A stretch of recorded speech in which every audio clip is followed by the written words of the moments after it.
오늘 우리가 한번 깊게 파고들 자료 제목부터가 심상치 않아. 2026 취업의 종말, 창업의 시대. 아니 2026년이면 진짜 코앞인데 취업이 종말이라니. 첫 장부터 AI 때문에 구직이 아니라 창직의 시대가 온다고 막 선언하고 있는데 이거 좀 섬뜩하지 않아?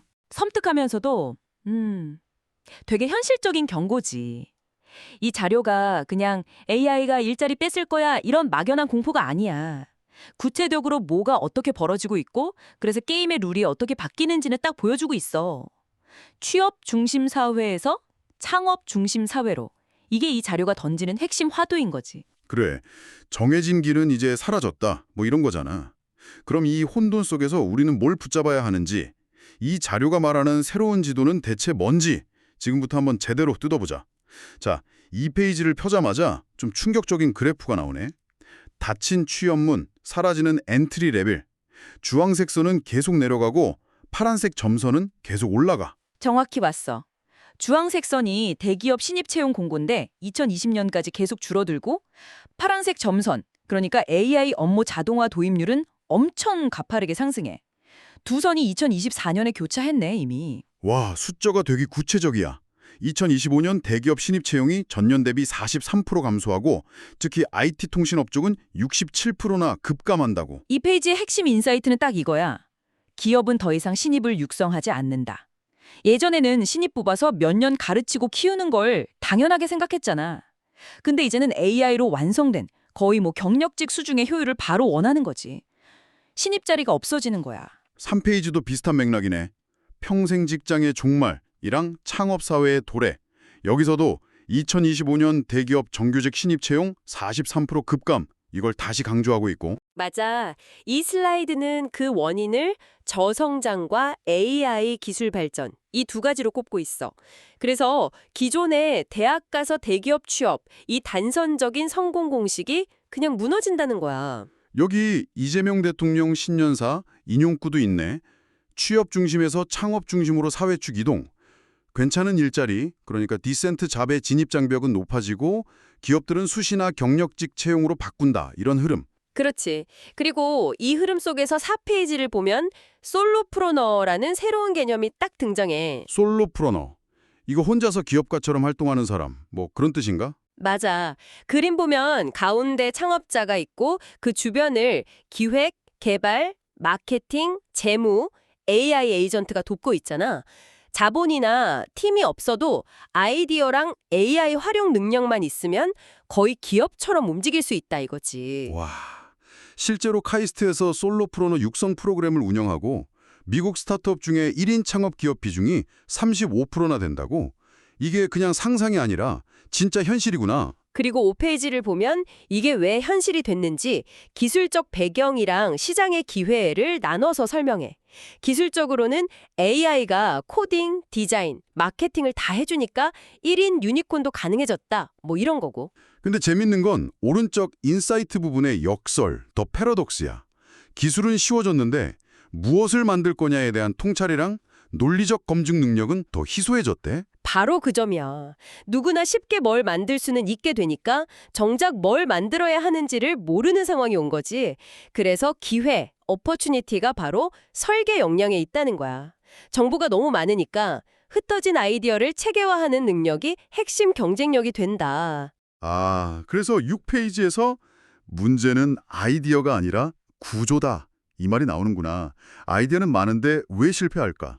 도표를 보면 비즈니스 구조화 부재랑 커뮤니케이션 갭 때문에 실패로 이어진다고 돼 있지. 실제로 한국 창업 5년 생존율이 29.2%, OECD 최하위 수준이래. 헐. 그래서 복잡한 비즈니스 모델을 투자자나 팀원이 이해할 수 있게 명시적 지식으로 바꿀 지식 아키텍처 도구가 필요하다. 이런 결론이네. 맞아. 그리고 이런 흐름에 맞춰서 7페이지를 보면 정부 정책도 바뀌고 있대. 오, 어떻게? 예전에는 창업하고 나서 성장하는 단계, 그러니까 스케일업의 지원이 집중됐는데 이제는 아이디어 발굴, 그러니까 시작, 스타트, 그 자체를 지원하는 쪽으로 바뀌었다는 거야. 이제는 출발 자체를 지원합니다. 이 인용구가 변화를 딱 보여주네. 예비 창업가나 초기 아이디어 단계에 자금이 흐를 수 있는 기회가 열린다는 거니까 이건 꽤 긍정적인 신호 같은데. 그렇지. 그리고 8페이지에서 드디어 지도라는 비유가 명확하게 등장해. 아, 왼쪽은 막 엉킨 실타래. 이게 정보 과잉이고, 오른쪽은 잘 정리된 격자무늬. 이게 구조화된 지식을 상징하는 거구나. 맞아. 이 자료를 만든 류용효 컨셉맵 연구소가 바로 이 역할을 하겠다는 거야. 스스로를 지식건 주가, 널리즈 아키텍처라고 부르면서 복잡한 정보를 한 장의 지도로 구조화하는 솔루션을 제공한다고. 근데 9페이지를 보니까 우리는 보통 아이디어 정리할 때 마인드맵 많이 쓰잖아. 근데 여긴 컨셉맵을 이야기하네? 둘이 뭐가 달라? 이거 되게 중요한 차이점이야. 마인드맵은 키워드 중심으로 막 방사형으로 뻗어나가지 아이디어를 발산하는 데 강점이 있어. 브레인스토밍 할 때 많이 쓰지. 근데 컨셉맵은 계층적인 네트워크 구조야. 명제, 그러니까 A는 B를 유발한다. 이런 문장을 중심으로 지식을 체계화하는 데 쓰여. 연결선의 관계, 즉 의미를 명시하니까 논리적인 오류를 검증하고 설득력을 높이는 데 훨씬 강력해. 비즈니스 모델링에 최적화된 거지. 아, 알겠다. 마인드맵은 재료를 쏟아놓는 거라면 컨셉맵은 그걸로 레시피를 짜는 거구나. 정확해. 그래서 18지를 보면 이 연구소가 만드는 지도가 세 가지래. 개인을 위한 라이프맵, 지식을 요약하는 서평맵, 기업을 위한 기업 성장맵. 그리고 11페이지에서 이걸 B2C랑 B2B 두 개 트랙으로 나눠서 비즈니스 모델을 만들었네. B2C로는 2030 세대를 타겟으로 서평맵이나 라이프맵을 제공하고 B2B로는 스타트업이나 VC를 대상으로 기업 성장맵 같은 서비스를 제공하는 듀얼 트랙 전략이야. 12페이지에 B2C 모델이 좀 더 자세히 나오네. 서평맵은 책의 논리 구조를 재설계해서 지식 습득 시간을 단축해주고, 라이프맵은 과거, 현재, 미래를 시각화해서 막연한 욕구를 실행 가능한 목표로 바꿔주는 1:1 코칭 서비스구나. 이거 되게 흥미로운데? 그리고 13페이지 B2B 모델은 더 구체적이야.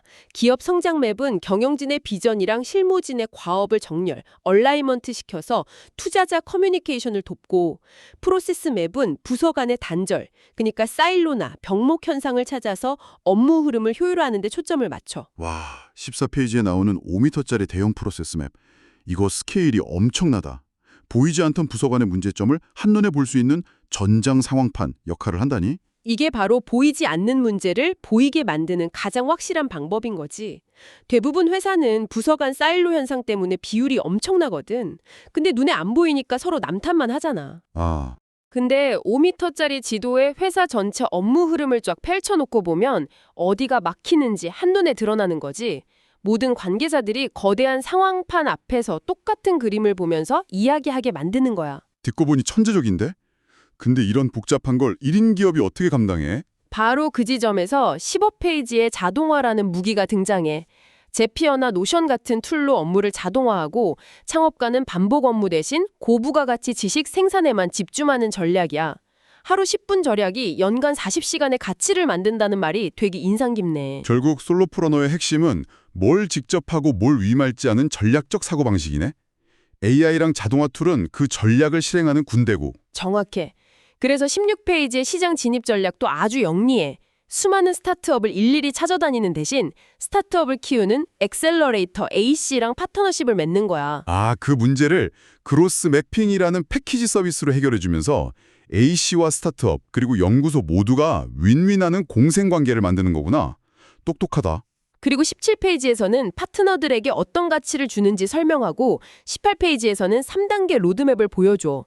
1단계 브랜드 구축, 2단계 B2B 확장, 그리고 마지막 3단계는 컨셉맵 전문가를 양성하고 인증을 도입해서 지식 생태계의 허브가 되겠다는 비전이야. 근데 19페이지를 보면 이런 지식 기반 사업은 지식재산권 IP 보호가 엄청 중요하겠지. 카피캣 문제도 있을 거고. 그래서 상표권, 저작권, 그리고 계약, NDA 이 3가지로 리스크를 관리한다고 나와 있어. 최후의 보루라는 표현까지 썼네. 그리고 20페이지, 이 부분도 중요해. 실패는 과정이다. 재창업 기업의 5년 생존율 73.3%가 최초 창업 기업 29.2%보다 2.5배나 높다고. 와, 이 데이터는 진짜 놀랐다. 이 데이터가 주는 메시지는 명확하지. 첫 실패는 그냥 수업료라는 거야. 실패를 끝이 아니라 성공 확률을 높이는 귀중한 학습 과정으로 재정의하는 거지. 회복 탄력성, 리질리언스가 핵심 자산이라는 메시지야. 듣고 보니 결국 21페이지에서 말하는 것처럼 가장 중요한 건 마인드셋의 전환이네. 주어진 업무만 하는 직장인에서 스스로 문제를 정의하고 자신만의 비즈니스를 만드는 직업 창조자로 바뀌어야 한다는 것. 맞아. 22페이지의 다리 그림처럼 정보 과잉의 시대를 건너가려면 논리, 제품, 운영, 확장이라는 튼튼한 교각이 필요하다는 거고. 마지막 23페이지 메시지가 이 자료 전체를 요약하는 것 같아. 당신만의 지도를 그리십시오. 2026 정해진 길은 사라졌습니다. 오늘 우리가 살펴본 이 자료는 미래에 대한 암울한 경고로 시작해서 그 대혼란 속에서 개인이 어떻게 주도권을 잡고 살아남을지에 대한 구체적인 방법론까지 제시했어. 뉴욕 컨셉엠 연구소라는 사례는 그걸 어떻게 비즈니스로 만들 수 있는지 보여주는 좋은 예시였고, 맞아.